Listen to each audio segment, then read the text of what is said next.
Welcome to the Bruins Benders Podcast, Season 3, Episode 54. Top 5 Bruins prospects coming up. And you're with Maddie and Smitty live on YouTube, brought to you on the Inside the Rink Podcast Network, InsideTheRink.com. Is your one-stop shop for all your NHL, AHL, ECHL, and PWHL news, insight, and analysis. Hit the subscribe button on the Inside the Rink YouTube channel. All subscribers are eligible for the new NHL jersey giveaway that we do each month. And follow this QR code on your screen to purchase event tickets through Ticketmaster, as I did when I saw Brett Michaels on Sunday in Mardi Gras. That was quite the how was that little thing. It was great. It was great. I saw him last year too. Yeah, it was Warrant, Firehouse, and Dee Snider from Twisted Sister. Yeah. I'll tell you what, Dee Snider at 69 years old gets it done. He has two bangers. Back in the day, I was a big Twisted Sister guy. Yeah, I was a fan of that. Played his two bangers. I Want to Rock. That's good stuff right there. I Want to Rock. Yeah. And I really like Firehouse a lot, actually. Yes. They're very good. They have a new singer. Their singer passed in April. So they have a new singer who was an American Idol contestant, similar to like Adam Lambert. Yeah. So he's young. Yeah. But he has an old school hair metal voice that is unassuming. Like he looks like an accountant. You know what I mean? It looks like just regular dude. And then he friggin' wails. Yeah. I love it. Yeah. And he was really, really good. So that was a good concert. And you can get tickets through Ticketmaster. I'm going to see Squeeze and Boy George in a couple of weeks. So I'm on the concert tour right now. Good for you. Yeah. Getting after it. Yep. Getting after it. You can follow us each on X as well. And we're also at Bruins Benders on X. We'll be doing game updates again this season. But before we get to the chirps and the rest of the information here, just our thoughts on Johnny Hockey. Tragically perished in that biking accident, hit by an alleged drunk driver with his brother Matty. Two of them, very revered in the hockey world. It was a stunner and a shocker for sure. And, just incredibly sad. Really, it's a rare occurrence that an active player, especially the stature of Johnny, would perish during his hockey career. Mm-hmm. Fantastic player, almost a point per game player. BC Eagles, legend. So New England certainly knows of Johnny Hockey, and just by all accounts, both Gaudreaus, just terrific people. Yeah, this one hits close to home for me, and a lot of these, celebrity people that have died over the years for some particular reason or another, it hits close to home for certain people. And this one hit close to, it choked me up. Like, I don't know if it's the sudden passing, being a young father and his brother being a young father or something like that. But my son played hockey, his whole life growing up. And he was always one of the smallest kids on the team. And he became a BC fan because of Johnny Gaudreau, because of Johnny Hockey. So this one, he was my son's favorite player growing up. I mean, he had a Gaudreau Flames shirt. He was a big BC fan growing up. So my son kind of really idolized him as being a smaller hockey player himself. So this one really hit home for me, and it was incredibly sad, terribly sad to hear the news and see, how shaken up his family was. He was home for his sister's wedding. I mean, his brother's wife is pregnant with a child. So there was just like one thing after another that just seemed like it made it worse and worse, and just a senseless, tragedy to happen to Johnny and Matthew. So our hearts really do go out to the Gaudreau families and the entire hockey community at large. Yes, and today it was Johnny's anniversary, I believe. Mm-hmm. And so it was it was coming home for the rehearsal dinner on their bikes, and then the wedding the next day, and just a real tragic happening. And I'll tell you that, and not just because of this happening. Johnny was one of my favorite non Bruins players in the league. I mean, he was a BC guy, so we followed big BC and BU hockey all the time, and Mhm. what he did for BC, and scored that great goal in the national championship to ice it. Like, just was he assisted on Jaromir Jagr's final NHL goal. Yeah. So there were a lot of milestones there that he had in his career. And he was on his way to 1,000 points. He was on his way maybe to a Hall of Fame career. I mean, he was just a terrific player. It reminded me a little bit of Pelle Lindbergh when he died Mhm. during his playing career. Up and coming player for the Flyers in goal back in 1985. Mhm. Just sort of a similar kind of a just shocking, stunning, event. And like you said, we just send out condolences to everybody in the hockey world, because just everybody just seems to be really shaken by it. And it's really, really, really just tragic, and certainly casts a pall over the beginning of the hockey season here, as we move forward. So, again, rest in peace to Johnny and Maddie Gaudreau. And Maddie, a lot of people said that Maddie was Johnny's hero. Yeah. So he was. It was just the brothers, the family, very close, and just very, very sad. Just very, very sad. All right, Seven Chirps, sponsored by Lops Brewing. Lops is a brewery and tasting room in downtown Woonsocket, Rhode Island, specializing in small batch ales and lagers. It's open 7 days a week. Use the coupon code SPORTS for 10% off your online order at lopsbrewing.com. Go to Lops Brewing for new beers and events at Lops Brewing.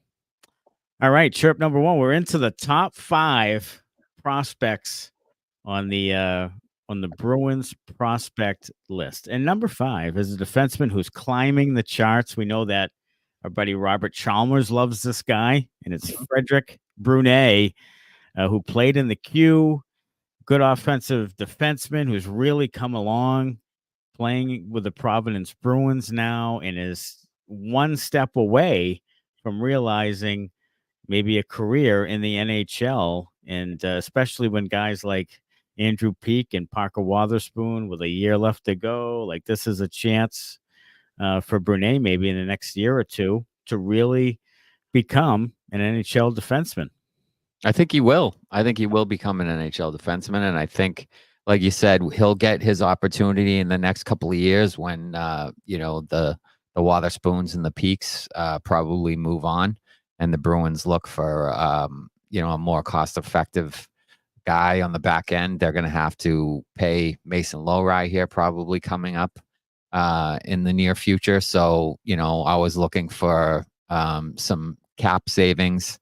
And he can certainly fill in on the back end. And, he's a big kid, can provide some offense. That's one area where the Bruins D has kind of lacked. They're solid defensively, but offensively, they don't chip in as much as maybe some other teams do. So getting some more production from the back end from the likes of McAvoy and Lowry, and now possibly Jackson Edward, would certainly go a long way towards helping out.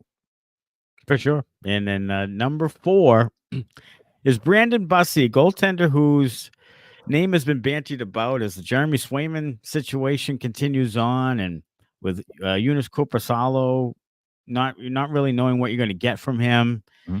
Bussey has one more year now. He signed for one more year, it seems, to see what they're going to get out of him. And Bussey could be kind of thrown into the mix here at some point, either through injury or if the Swayman thing ends up being a holdout. Could see Bussey with the big club.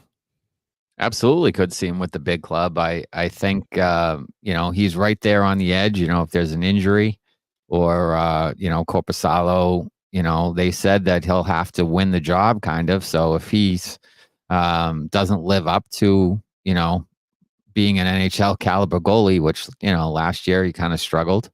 I think Bussey can certainly slide in there if he's playing well the backup role in the NHL, and give himself some time in the league, and hopefully solidify a position for himself up there. Yeah, so it'll be Michael DiPietro and Brandon Bussey, and we'll see if either one of them gets a shot with the Bruins anytime soon. Number 3 is 6th round pick Riley Duran, who has really climbed the charts. Duran was a Providence Friar, had a good career with them, but has really come on strong and really sort of jumped a few people in the list. He's now in the top 3 in our list, and he has a legitimate chance here in camp to at least kind of, leave a mark and see if he can get on the roster this season, all the way down from the 6th round. He's sort of come out of nowhere. He's really developed, and it's been a great pick. He's from Woburn. He's a local guy, which, Don Sweeney and the Bruins love. So Durant has a chance now, though. I mean, there's a lot of bottom 6 candidates. It's kind of a logjam there, but maybe Durant can kind of wiggle his way through. They love the way he plays. Gets to the net, can score goals, and plays a really good, tough style of hockey that they like. So maybe he does. Yeah, I think that's what his key to getting to the NHL will be, is his style of play. He plays a tough style, a physical style, an in-your-face style, as well as he's got tremendous speed and, compete where he's going to take the puck to the net. He's not going to be denied. He's going to get to the dirty areas and do all the little things that you would want in a bottom 6 forward. And I think, with the Bruins maybe questionable speed, I think that's certainly something that he could add to the team, along with Beecher and maybe a couple others. But overall, the Bruins team speed is a little bit lacking. So that's an area where he could certainly help out, and his style of play would fit nicely in this area. I think fans will love him. Being a local kid, and then the way that he plays, I think will endear himself to the Boston Bruins fans. So I definitely think, he's got a spot. Maybe not this year, unless there's some injuries, but definitely in the next few years, I feel like he'll be on the roster and at the NHL level. All right, the top 2 are sort of interchangeable. Some people disagree on who's 2 and who's 1. We have number 2 is Fabian Lysell, the right winger, 21st overall pick in the 1st round. Tremendous skill, tremendous, offensive ability. Has had some injury issues, some concussion issues. Has been up and down at times, but toward the end of last year, started to kind of find his way, especially defensively, which he's going to have to do to play with the Bruins, because they want you to play defense all the way through the lineup. Lysell has a chance here, as good a chance as he ever has, to get that second line right wing spot with a really good camp. I mean, he's the guy, really, ideally, that should take that and run with it. But will it be Merkulov? Will it be Lysell?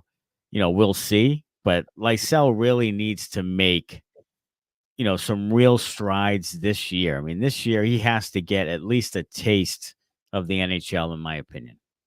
Yeah, I think that's, he needs to make an impression. He needs to open some eyes of the brass in Boston. And I think if he hadn't had some injury history and some injury problems, I think last year he might have gotten a look in the second half of the year. But, he had some injury problems, and that's been the case for him most of his career. He's had some concussion problems and some injury problems. Being a smaller guy, he's got to figure out a way to kind of avoid that stuff, whether it's, positioning himself better to take a hit or not putting himself in vulnerable positions to get hit. But he's going to need to learn that if he's going to play at the NHL level in order to, have a sustained career, because if he's in and out of the lineup, it's really hard to develop that consistency that you need to kind of stay on the NHL roster if he's, bouncing back and forth between the injured list and so forth. So here's hoping that he takes the spot. He is skilled. The Bruins definitely could use some more goal scorers and some more skill and playmaking ability. So I hope that he can grab that spot and run with it. And then number one, a guy that Smitty thinks may not be with the organization very much longer. Yeah, yeah, Georgi Merkulov is, probably the candidate. If he has a really good camp, he should probably break camp with the team and be on a wing in the top 6 with the Bruins. But we'll see if he can do it, especially defensively. Last season had 4 games, about 6 minutes a game. Didn't really go well. They did score 30 goals with the Providence Bruins in the AHL. But, Merkulov, there's been whispers about him talking with KHL teams and planning kind of an exit strategy at some point. People seem to think it's later on down the road.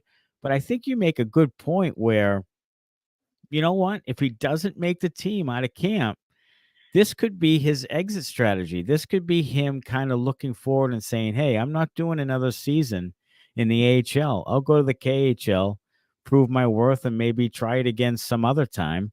And I think that that's actually, it makes some sense. Yeah, I honestly, I hope that he makes the Bruins and is with the Bruins, because I do think he's talented. I do think he could add to the team. I don't think that he got a fair shot last year. 6 minutes a game for a guy of his ability and playmaking style and the style of his game. He's not a bottom 6 winger. He's a top. He's a top 6 winger. He needs to play more. He needs to touch the puck. He needs to be able to make plays and have the same. They're not going to give him the same leeway that they give Pastrnak with turning the puck over with his creativity, but he needs to be allowed to be creative and make mistakes with the puck and in order to try to make plays and score goals. So I didn't think he got a fair shot. I do think that if he does not make the team out of camp, I think he will go. He's 24 years old. He's not, a 21-year-old. I think the money is better in the KHL than it is in the AHL, in Providence. So I really do think that if he does not make the Bruins, he's going to leave. I really do. I think it's possible, and not enough people. I don't think people are really kind of talking about it. Maybe they just don't want to talk it into existence. But I think that I just don't. I find it hard to believe that you would talk to KHL teams about something that's going to happen 4, 5, 6 years down the road. Right now, I just don't. I don't buy that. I don't know where that comes from. Look, I don't want him to leave either, and I think at the end of the day, he doesn't. But I think he's looking at his options, folks.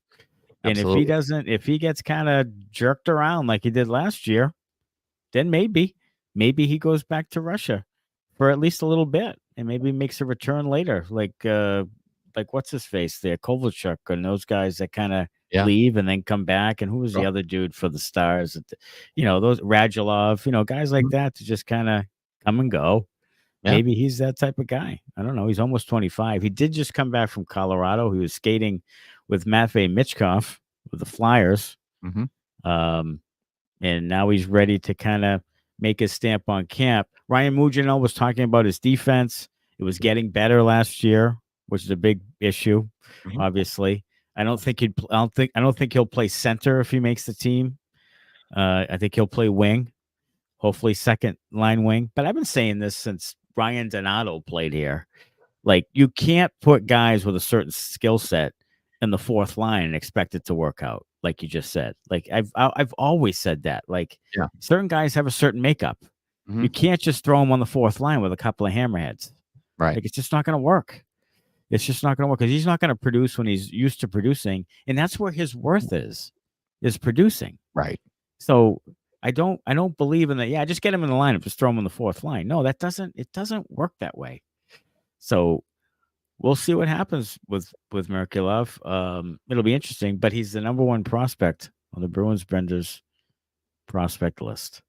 So hopefully they don't lose him because that would be a real stunner. A team that can't afford to lose. Again, they're 32nd again by the Athletic. Yeah. They've been in that hole for a while.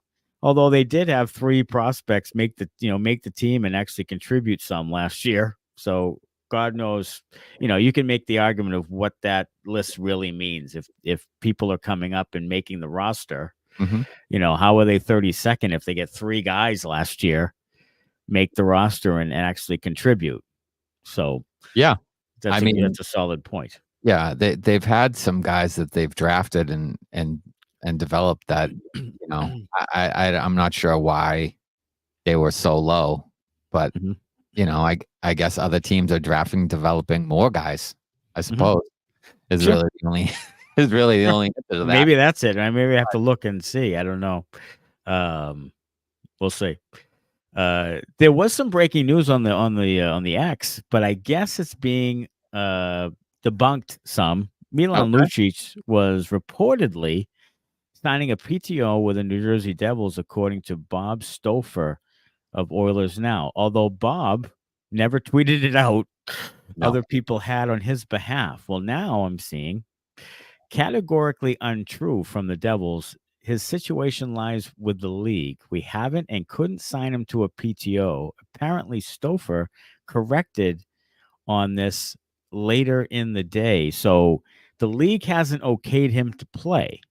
So I think the Devils may be interested, Mhm. but there's no actual signing of the PTO. So you're getting that right now from the Devils on the potential Milan Lucic PTO signing. Yeah, Makes sense. it does make sense. I Yeah. mean, if he's going to be, suspended or have to deal with some kind of discipline for what took place here in Boston with the domestic, violence accusations and so forth, he's going to have to go through the league, office before he can get reinstated to, you know, sign a contract with any team. So, Mhm. Mhm. I think New Jersey's probably, like you said, they're probably interested, but he's got to go through the proper channels before that deal can be worked out. Sure. Since we're going live so often now this coming year, Mhm. we need a breaker. We need a breaker sounder. Yeah, we We do. need that whole production. We So do. we're going to work on that. Breaking news, breaker 19. All right. Chirp number 2, Tyler Johnson signs a PTO with the Boston Bruins, 34-year-old who's been a really good goal scorer in the league, a cup winner twice with the Tampa Bay Lightning, Mhm. played last year with the Chicago Blackhawks and had 17 goals on a bad team. Mhm. Um, he was an undrafted free agent. He's 5'8", 185 pounds. This guy, in my opinion, is insurance if the aforementioned Merkulov and Lysell do not pan out. I 100% agree. And that's the way that it should be. I Right. don't want to see him get the job. I want to see Merkulov or Lysell get the job. But if both of those guys do not rise to the level that they need to rise to play in the NHL on a regular basis, then I don't have any problem with Tyler Johnson coming in and taking that job in that spot. I think he will score some goals. I think he's been a pretty reliable player overall as far as production goes. I don't think he's the greatest defensively, but he does have the Stanley Cup pedigree. He's a winner. He's won, 2 cups. Big part of some of those Tampa Bay Cups. So, not a bad signing. Not a bad signing at all. For a little insurance. Yeah, and I think that's 100% true.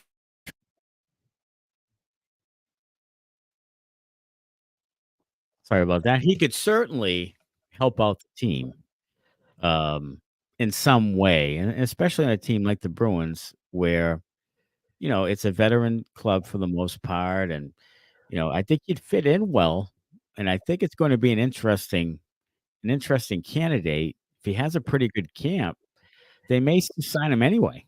They might just sort of add him on, and I kind of like this better than Wheeler and Yamamoto. And I'm not sure why. I mean, Johnson has the pedigree. He knows how to play, he knows how to win, and those types of things. Maybe that's it, but I just feel Probably. like it's a safer move, or maybe even not just safer, maybe that's not the word. It's more of a, um, I don't know, just kind of a better fit than those two other guys are in Johnson because I think he brings those intangibles.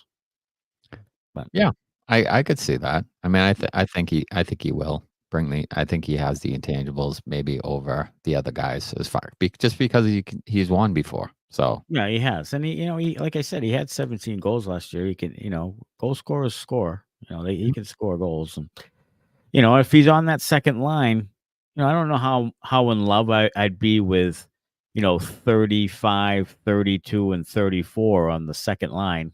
yeah, But you know, stranger things have happened. yeah. Maybe they develop some middle aged dad. Yeah, the middle. Are they going to go with the dad bod line or Yeah, what is that?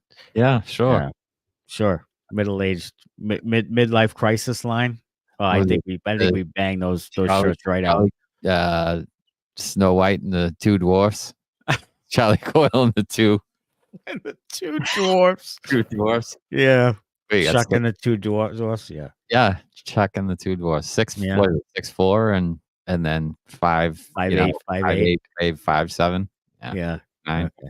I think Marchand probably tell you he's 5'9", but He's like that's a 5'7". bald face lie. If he's not taller than me, and I'm 5'6.5". I bet he's my height. Well, That's what I you bet. throw skates on and it adds a couple inches. So Yeah, it does. It does. So they say. Mm-hmm. Chirp 3. Frank Seravalli says that Jeremy Swayman is not at $10 million, more like 8 to 8.5, and the Bruins are at 6 to 6.5. And then we heard the Spit and Chicklets crew say that Swayman was that the Bruins offered Swayman 4 years at 6.2 per year. Yeah.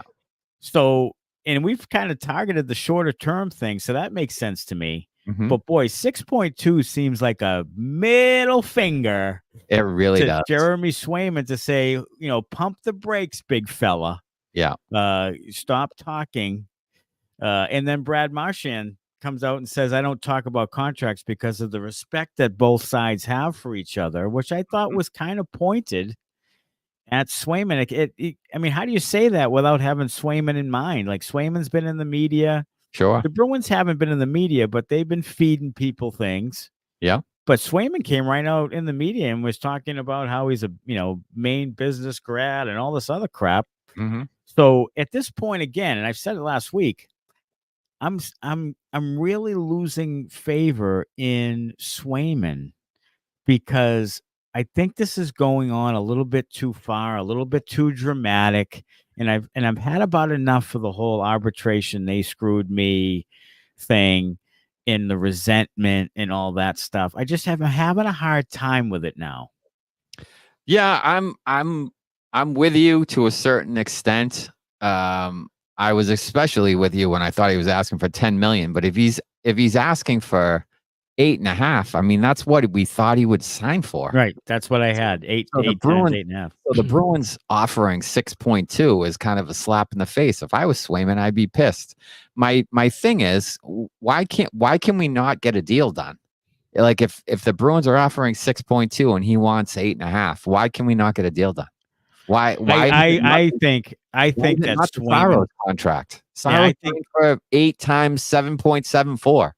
If Swayman wants a shorter term deal, give him 4 times 7.75, $100K more than Saros, and you get the short term deal. You can, if you prove you're a number one guy in the next 4 years, then you get to sign a big money deal when the cap goes up. Everybody wins. What's the fucking holdup? I still believe my theory that Swayman wants a shorter term deal. Yeah. I still believe that he wants 3 or 4 years. So I think they offered him 4 at 6.2 and said, screw you. And I think he wants 4 at 8, 8.5. Yeah. That's what I think. Yeah. And I think that's where the problem is. I don't think he wants 8 years. I think they'll give him 8 or 8.5 if he takes 8 years. Yeah. But he doesn't want to. So I think that they offered him 4 times 6.2 to say that, no, this is what this is valued at now. If it's an 8-year deal, then it's valued at 8 or 8.5, because when the cap goes up, 8 years from now, it's 8.5 is like 6.2 now. Right. So That's what I think. That's what I've always thought, that Yeah. Swayman wants a lesser term deal because he can strike lightning again at 28, 29 years old, 4 years from now, Yeah. and get another big deal at maybe 10 if he's really good. Yeah. Sure. I think he could do that, but I don't understand why the Bruins just don't go and give him Saros money on the shorter term deal. Like what's the problem? What's the I problem? think their problem is that they're like, screw you. I think their problem is that they're a little pissed off about it because they did him a solid by only signing 1 year deal in that arbitration thing. Sure. So they did him a solid and said, yes. Sweeney even said the words, we know he's really good and we know we're going to have to pay next year, but we're going to do 1 year because they had to. Yeah. Like they had to, or they would have had to trade somebody. Yeah. Like they had to. And they already had a $5 million goaltender. So they had to do that for 1 year. So that's what I don't get is why doesn't Swayman just, I mean, to me, I would understand that as a player that wants to be with the Bruins and really cares about the Bruins. Well, if those words were true, then I would be okay with, yeah, give me 3.5 for a 1 year deal, and then we'll we'll talk numbers the next year. Fine. And I wouldn't be so bent out of shape about the arbitration thing. Like this is what pisses me off about it. Yeah. Like and I like Swayman. And I say give him the money. Like give him 8.5. I say give him 7. Give him Saros money for 4 years. Sure. But I think the Bruins are like, wait a minute. We don't want to start this trend of people are going to dictate what they want. You know what I mean? So I think that's probably what it was. As part of the negotiation. Like, okay, you only want 4 years. You don't want to commit to us more than 4 years. Then we're going to give you this. Where do you think it ends up at? I think it ends up like 4 times 7. So you're kind of in the middle of where they're at. Yeah, I think they'll meet it like 7. And I think it'll be 4 years. And I think just like I said last week, 4 years from now, bye-bye. Yeah. He's not going to be here. He's not going to be here. This is going to fracture that completely. Like, I think that people underestimated how irritated Swayman was and how far he would take this. And now how much it would piss Neely off. So, yeah, I mean, there you go. I mean, you're talking about some hard-headed guys there. Cam Neely, didn't have the reputation for having the a patient guy that was very level-headed on the ice. He fires water bottles off of his staff's skulls. Yeah, on the 9th floor. I know. Like, come on. That's what I'm saying. Is he doesn't have the reputation as being the calmest, most patient guy. So I feel like you have two sides. Swayman's agent, another guy who kind of digs his heels in and wants to get every last dollar for Swayman, which is what he's trying to do, the best job he can for his client. But it doesn't really endear him or Swayman to the Bruins and Bruins management. So you have a situation now where both sides are kind of dug in and both sides are, we want this and, we don't want to take that. We don't want to accept that. So it could lead to a fracture. I think the only thing I will say is that in 4 years, if Swayman proves he's worth it, and the Bruins say, yeah, we'll pay you, that he would stay if the Bruins would at that time give him, a $10 million deal or $11 million or whatever it is. If the Bruins decide they'll pay him, he'll stay. But if he's wanting to maximize his money in years and whatever, and the Bruins don't want to do it, he certainly will leave 100%. Yeah, I look, and we were both kind of apprehensive. Like everybody seemed to be like, this deal's gonna get done, baby. Like everything's fine. Like I'm telling you, no, like no, like even if it does get done, which I think it probably will, but it's gonna be at lesser term.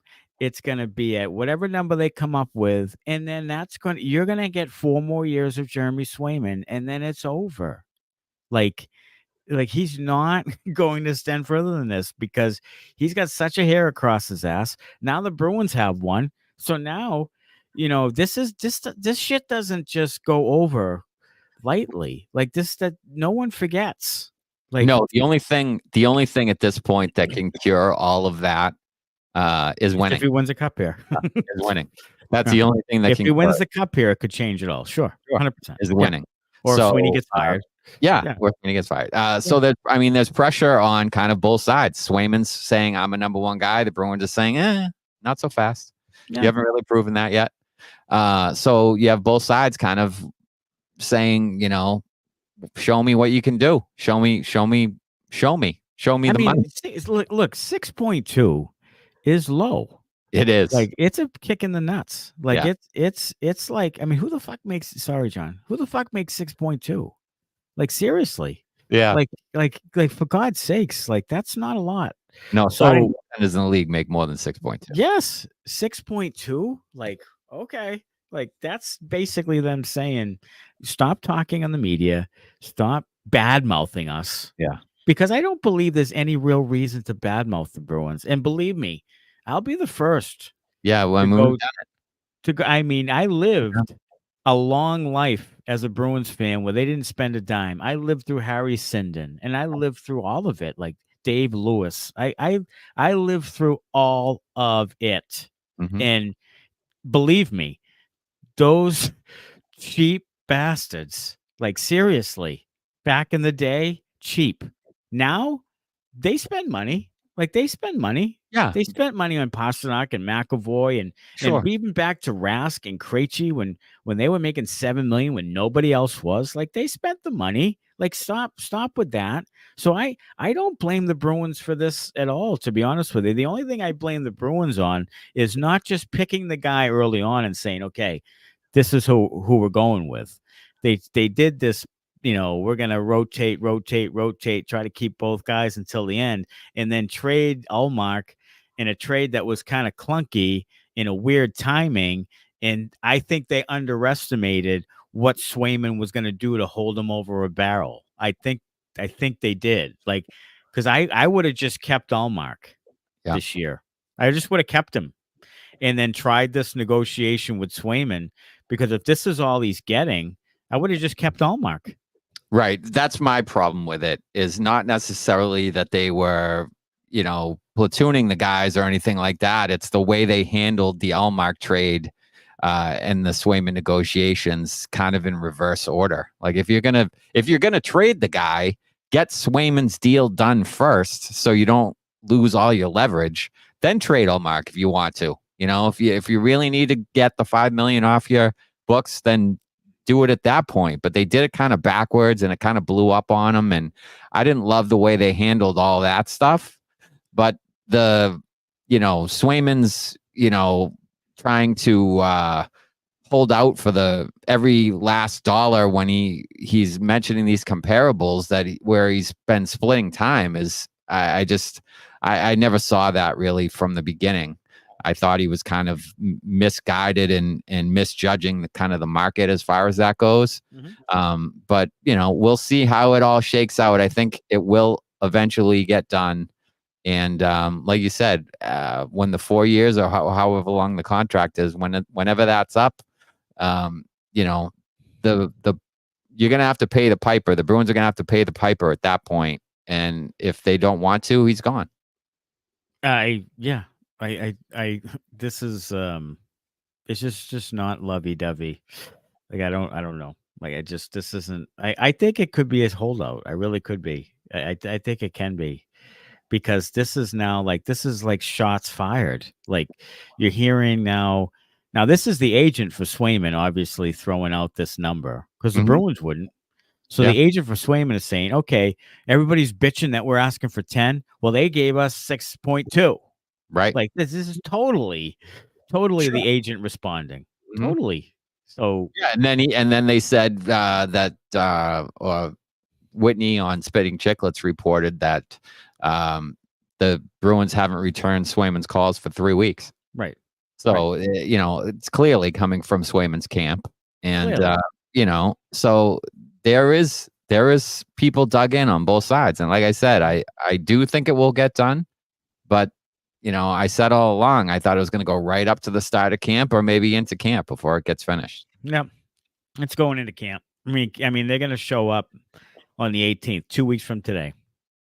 Like, it's going to be done within 2 weeks? No, I don't believe so. I think that's 80-20. I think you go to DraftKings Sportsbook right now and you throw some money on. No, it's not happening by September 18th. Mm-hmm. I'm telling you. All right. What is happening by September 18th is chirp number 4. Leon Draisaitl re-signs at 8 years, $14 million per year. That's what an elite center makes, baby. Do you feel better now about the Elias Lindholm deal? No, I don't. Can we stop comparing Elias Lindholm to all these other great players? Yeah. He had one good season. Draisaitl has had many, many, many, many good seasons. So Lindholm's production is not anywhere close to Draisaitl's. If Lindholm was producing like Draisaitl produced, I would be thrilled for his contract. I would be thrilled that the Bruins gave him a big money deal. But at this point, Draisaitl stays. The rumors of him coming to Boston when his contract was up are over, which is a sad day for me and all the other Bruins fans who had a thin sliver of hope that maybe somehow the Bruins could pry him away from Edmonton. But that is not going to happen. Mm-hmm. And he's going to be with Connor McDavid now for a long, long time. Or could we turn our attention to getting McDavid, right? He's up after next year. Well, now it's going to be McDavid coming to Boston, right? Yeah. Right. He's up after next year. So he's probably going to get 8 times 15, I would think, or 16 or 20. Who the fuck knows? I don't know. I don't know. I mean, do they deal Darnell Nurse? There's rumors going around that the salary cap will be 92 next year. So up 4 million. So up 4 million. Yeah. So, I mean, Draisaitl at 14, McDavid at 15, 16. That's $30 million. That's like a third of like a third of your cap. I mean, and then throw Nurse in there at almost 10. Yeah, I mean they would love. I think they would love to get out of Nurse's contract. Oh my gosh, so would I. Yeah, I think they would love to get out of that contract. Yeah. They won't unless some idiot team comes in and cap floor team. Yeah, cap floor team, or they bowl them over, giving picks away with Nurse or something, or eat a bunch of that money. I don't know how it'll happen exactly, but they're hamstrung with that one for a while. Right. Hey, folks, just a reminder, go ahead and throw some comments in there. We'll discuss it later in the show. We love the comments. Totally an interactive situation here. Chirp 5. Brad Marchand mentions that he got 3 surgeries, even though the team said there were no planned surgeries after the offseason. But he had 3 surgeries, an elbow, there was a groin and a hernia, sports hernia. Mm-hmm. So, first of all, he performed really well with all those injuries, plus the 2 repaired hips. I mean, there's a lot going on there. Still performed really well, even into the playoffs. So now, do you feel even better that he could have a really, really good year here? I feel good about his year. I don't know about really, really good. I do think maybe the elbow kind of held him back from some of the stick handling and puck possession things that he was really good at, that this past season kind of slipped a little bit with him.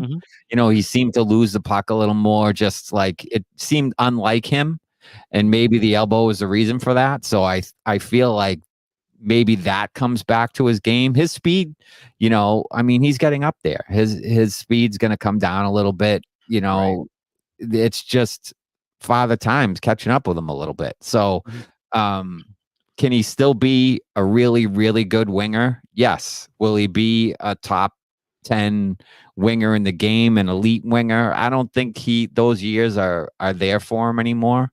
I don't think he can do that at 34, 35 years old. I think he'll still be really good, but I just don't think he's going to be like an elite all-star, top 5, 10 winger in the game like he has been, the 3 or 4 years previous. Yeah, I agree. I think he'll have a pretty good year. I do think he's aging. Mhm. So that's a big deal. It does, though, explain the fact that his puck possession just didn't seem the same. His puck winning also didn't seem the same. He win pucks, get underneath guys, win pucks all the time. And then this past year, it just didn't seem to happen as much. Um, but hey, he's going to play with Coyle. He talked about playing with Charlie Coyle at least at the start of the year, and then a second line right winger. Maybe that helps a Lysell or Merkulov playing with those two guys who are very defensively responsible. Now, Mhm. he did say, he made comments about, this is what we want from the right winger. They have to be able to play responsible defensively. He even mentioned early on in his career that he was trying to do too much with the puck, in that he wasn't really dedicating himself to defense. He thought that putting points up was the thing that was going to jump off the page with him. And if you remember correctly, his first 20 games, I don't think he had a point. No. Like he was a grinder and just not someone sort of on the map as someone who's going to be like this really great scorer and point getter like he is. More of a bottom six type grinder type player, and then turned himself into a great offensive player. But he mentioned, and it seemed to be that he was kind of talking to the younger guys like, this is what we need from you. So I don't know. It'll be interesting to see if Merkulov or Lysell can take that spot, and I think it will help them to play with guys like Coyle and Marchand. Yeah, I think so. And I think that when that line, the Bergeron, Marchand, Pastrnak line, or Bergeron and Marchand just as a duo, when they were really clicking, it was like a defense to offense thing. Like they would make a force a bad play, get a steal, quick transition, 2-on-1 or whatever it was, and then a goal. Like their offense came because they were responsible defensively. So I think if some of the young guys kind of focus on that and forcing turnovers and doing things the right way, the offense will come. If you have skill and you can put yourself in the right positions around the net and the offensive zone to make plays and be there as an outlet for Coyle and Marchand, I think they can put points up just simply by doing the right things on the ice and being in the right spots. Yes, for sure. And I think both of them, Lysell and Merkulov, learned something last year. I thought that Ryan Mugino was, pretty much on them about it, and it made them a little bit better at it. So hopefully that prepares them for this training camp here. Chirp 6. Captain's practice was well attended, upwards of 30 or some odd players there. Had some thoughts on a few. They Nikita Zadorov was not there. Charlie McAvoy talked about him and potentially playing with him, talked about he kind of adds another dimension. And he made a comment, which we've been talking about, is that Zadorov adds something to the mix that they didn't have on the defensive core, and it kind of makes them more complete, which I thought it was something that we agree with, and I thought it was a good point from McAvoy. Yeah, I would agree with that. And I think actually Zadorov was there today. Maybe Today not he was. the first day, but he was there today. Right. So yeah, I love the fact that they've gotten a bunch of the guys, especially guys that are new to the team, to come in and participate, just to get to know each other and get some kinks ironed out and start to build that team camaraderie and team chemistry. I think that's great. And I do think the point by McAvoy is a good one, that they could use more of the nastiness that Zadorov brings, and the size and the hitting and the keep your head up and all that stuff. And I do think that it makes them a more complete unit. He also did say now that he's the smallest guy among the D-corps, which is kind of odd as a guy Crazy. who's a fairly stocky guy, built like a fire hydrant tank kind of a guy, being the smallest one. But it just goes to show what the Bruins are really kind of focusing on the back end. What kind of ailed them in some of their matchups against, St. Louis in the Cup finals. Their St. Louis D kind of just chewed up the Bruins forwards and punished them and pounded them. and then big D cores like Tampa Bay and Florida has a kind of a big team overall with hitting and so forth. But yeah, they're kind of trying to bulk up and build up that back end so that they can withstand some of those playoff series against some of those really complete teams in the East.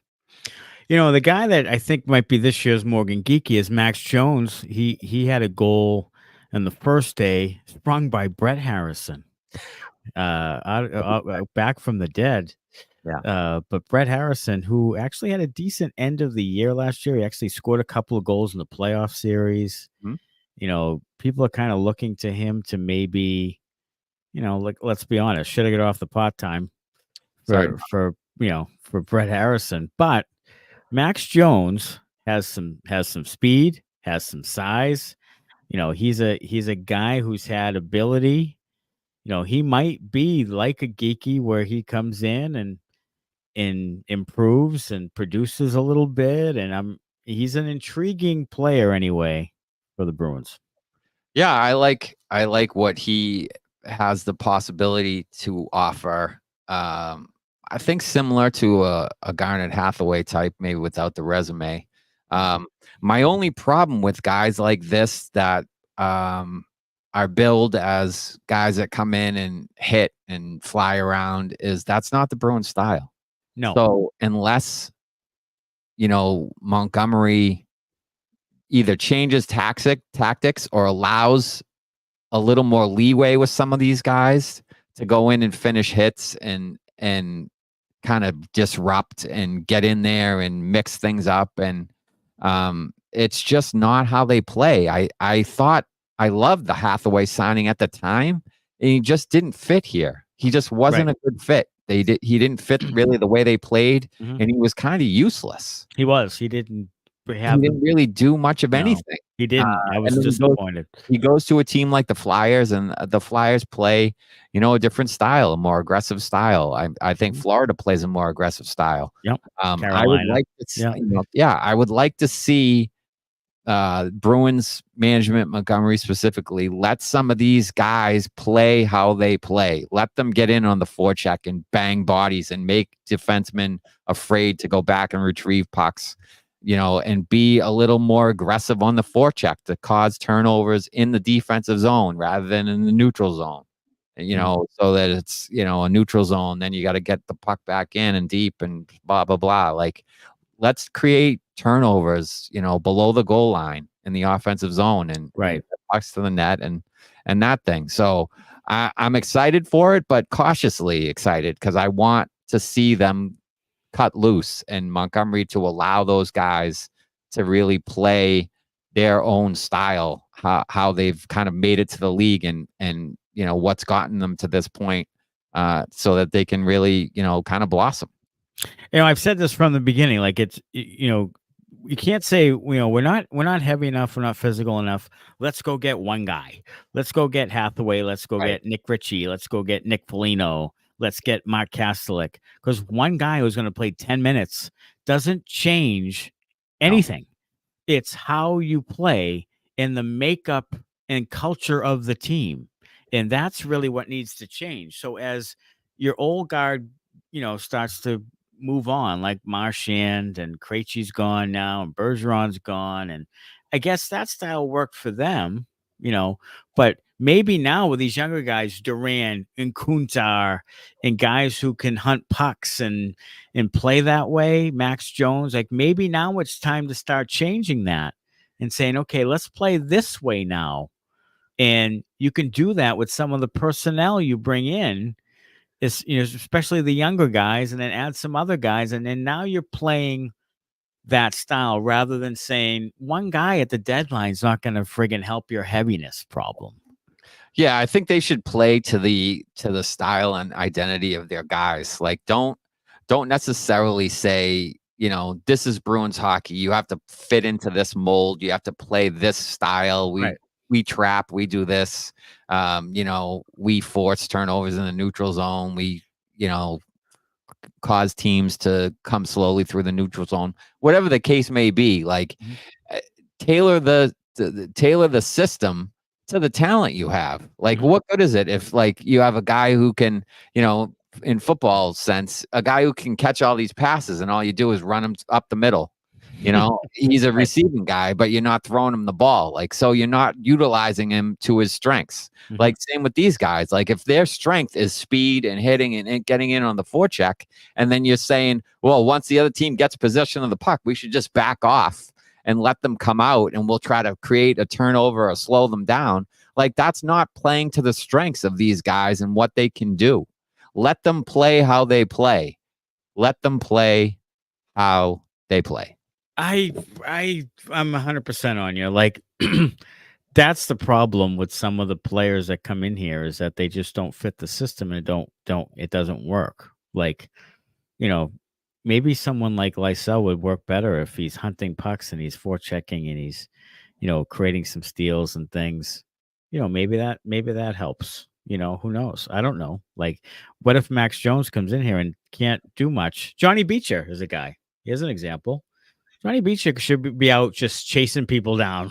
Yeah. And just being a pain in the balls. Like, he's fast, he's big, he can score a little bit. He has a little bit of hands. Like, that's a guy similar to Max Jones. Those two guys would really benefit from playing a heavier forechecking type of style.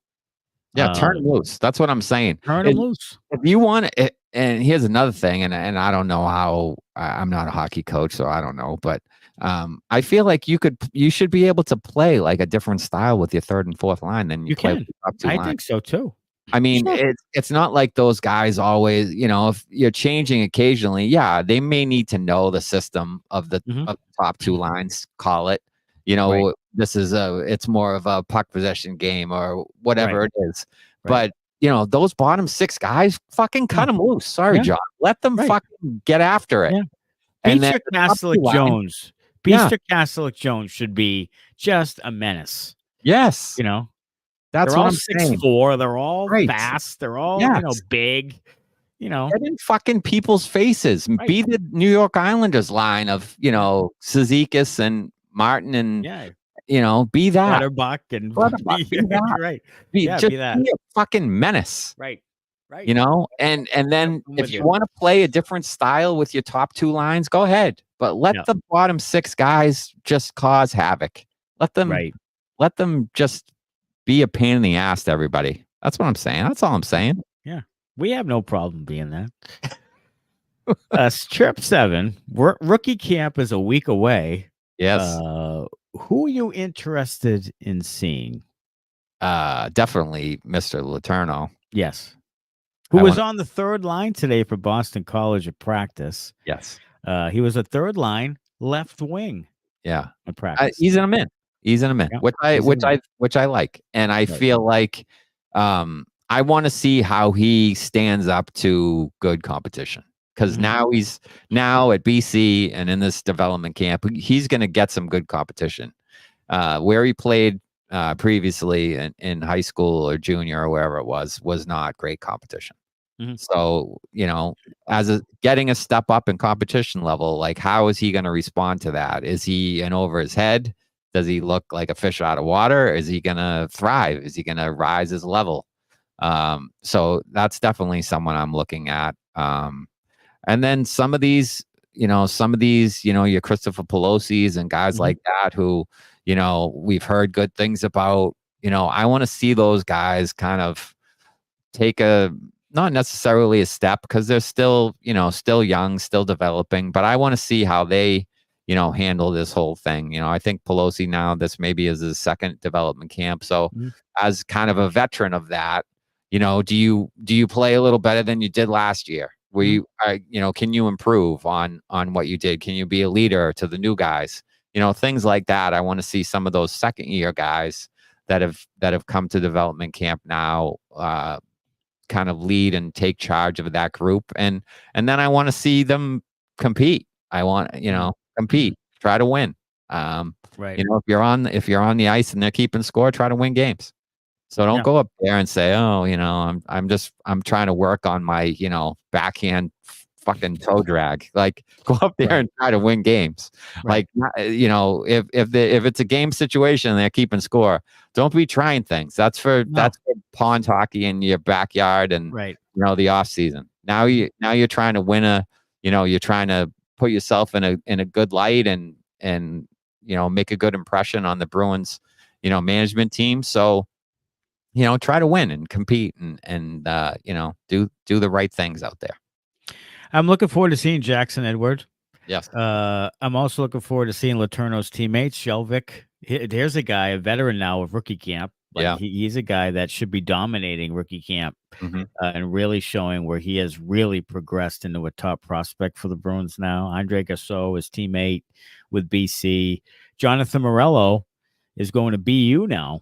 He left his commitment at Cornell. Yep. And is now going to BU for 25-26, which is a game changer for him. Now he's going to a Hockey East Power where the limelight is on there and stiff competition, great teammates, like good coaching, like all of it. So Morello kind of jumps up the charts a bit and could be a real steal from where they got him in the draft this year. So, guys like that, Luck Mellis, all these guys that are in a couple of years now of camp and are getting closer and closer to signing ELCs and being in the mix and maybe being Providence Bruins soon.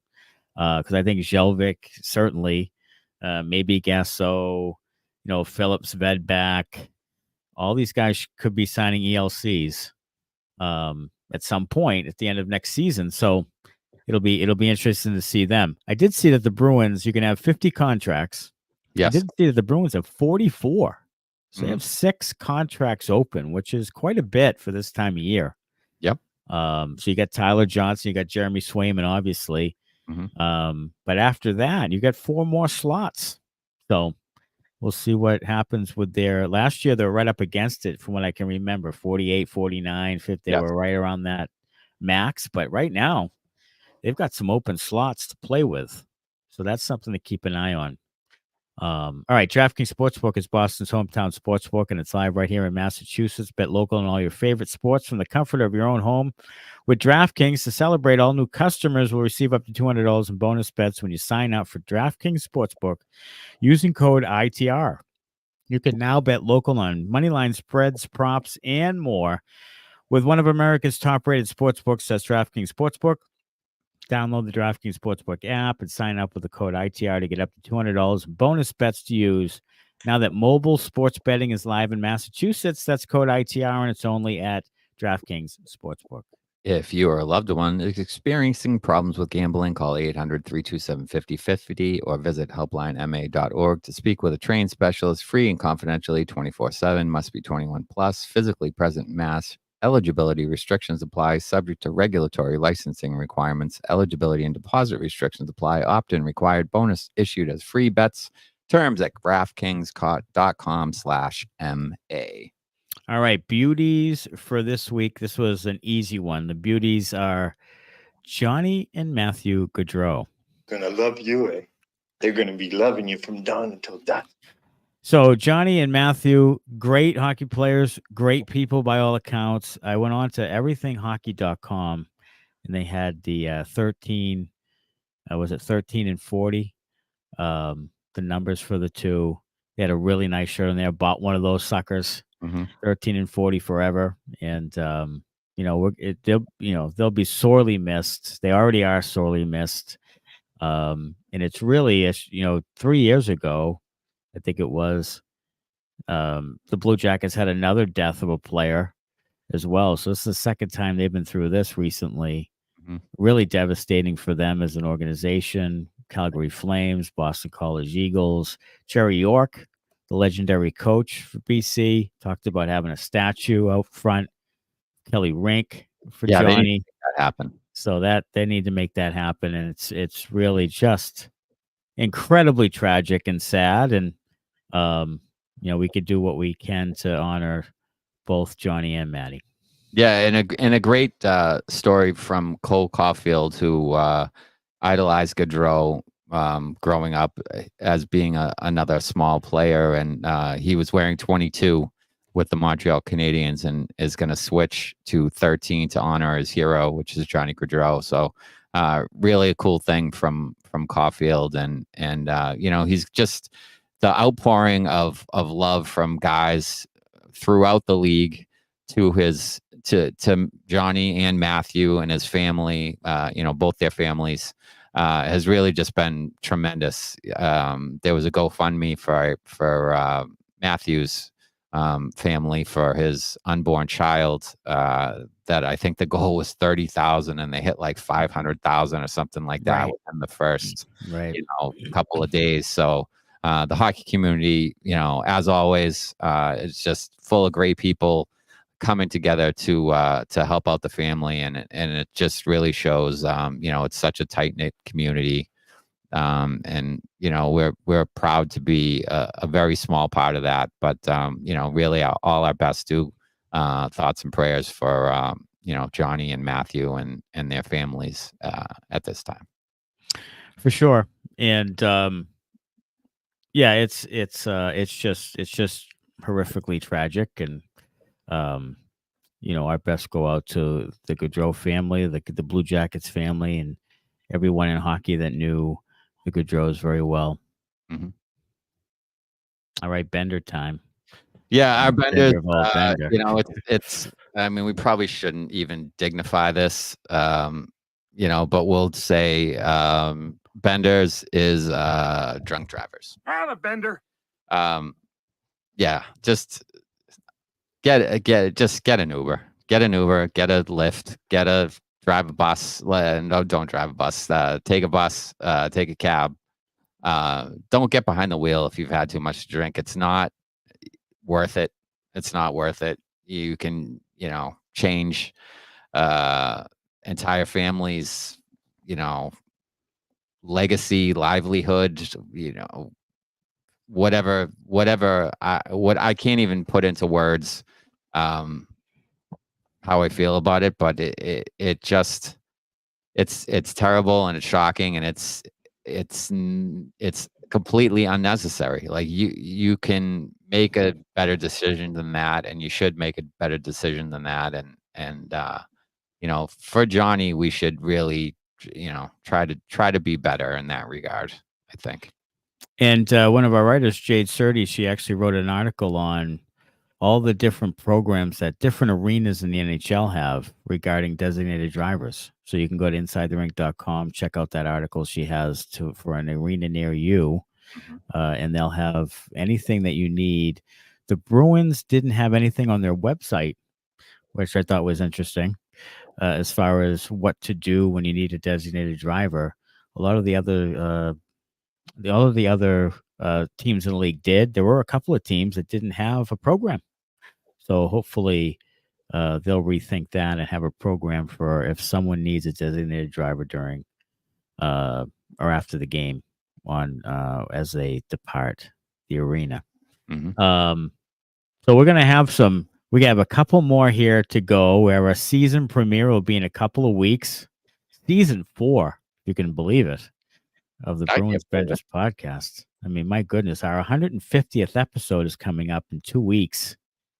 And we're going to do some post games and some pre games and all sorts of great stuff on YouTube Live. We appreciate everybody listening and joining in today. And Ted, thanks for your comment.